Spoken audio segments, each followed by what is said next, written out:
So guys, ganito lang yung gagawin niyo sa daily task, okay? Makiclaim kayo dyan, and then, ah, punta kayo sa skill. Tignan niyo kung may mga upgrade kayo dyan.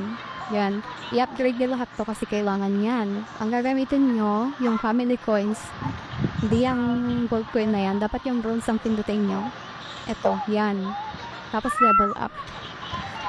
Everyday i-level up nyo kung pwede kung ma-upgrade nyo. Tapos punta kayo sa moments, mag-post kayo everyday, and then, yan, scroll up nyo lang para lumabas yung plus sign.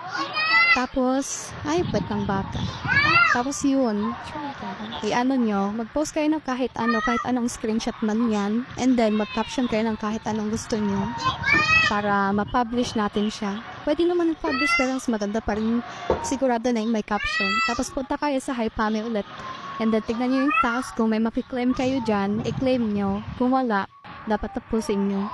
Tapos punta kayo sa family, yan. Tumambay kayo dyan lagi sa family hall. Yung nasa pinakataas. Punta kayo sa task. Yan, i-receive nyo lang lahat yan. Tapusin nyo lahat ng task na yan. Kasi yan yung pinaka-importante para makasahod tayo. Every month yan. Dapat na upgrade natin yan. Dapat na reach natin yung mga quota. Mag-recharge kayo para may nati-trade din kayo kasi kailangan din natin yan. Itong withdrawal bull coins, dapat buuin natin yung 570. Yan. Pabubuo natin yan kapag lagi tayo sa room or kapag na-upgrade natin yung farm natin. Yan. Yan yung mga withdrawable coins natin. Tapos, eto, extra income din natin tong diamonds. Nakukuha natin yan sa pakikipag-trade. Kaya importante din talaga na mag-recharge tayo kahit 50 pesos lang.